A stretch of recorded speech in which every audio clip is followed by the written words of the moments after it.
На улице минусовая температура, а это значит, что самое время зимних видов спорта. Но этот стереотип никак не влияет на североостинских любителей футбола. Однако погода все же дает о себе знать, поэтому фанатам приходится тесниться в тепличных условиях спортивного зала Горского аграрного университета. Здесь стартовал чемпионат республики по мини-футболу. Уже стало традиционно, что год начинается уже 5-м чемпионатом республики по мини-футболу.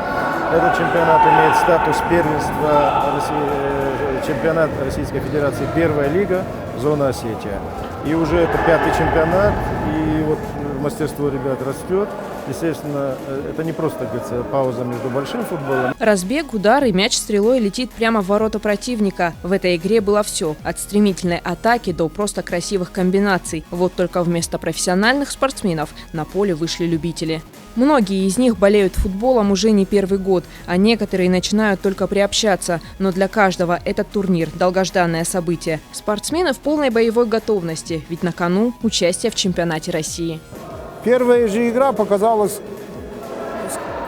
какие упорные матчи бывают, какой накал борьбы. И игра получилась.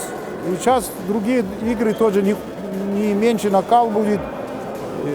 Я думаю, что мы посмотрим хорошие игры и получим от этих игр удовольствие. Младший брат короля спорта имеет свои особенности. Сравнительно небольшое поле, 5 игроков и вратарь. Быстрые передачи мяча, замена без ограничений. Каждый, кто занимается мини-футболом, должен обладать быстрым мышлением, чувствовать габариты поля и следующий шаг товарищей по команде.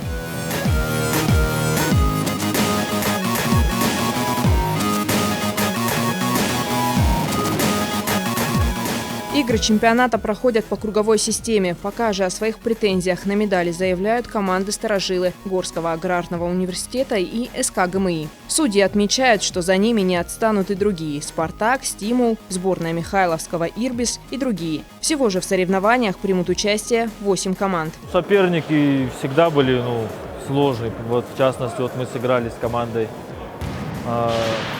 ребята глухонемых, они сделали совместно с ребятами. Многие играли на чемпионате мира, ребята с большим опытом. Да и все, так я образно посмотрел, здесь все друг друга знают. То есть уровень команд очень высокий, поэтому будет тяжело, и пусть победит сильнейший. Для всех болельщиков наступают жаркие времена. Предстоящие 7 матчей обещают быть захватывающими, а значит, важен каждый забитый мяч. Земфира Лулаева, Заур Цеов, Осетия ТВ.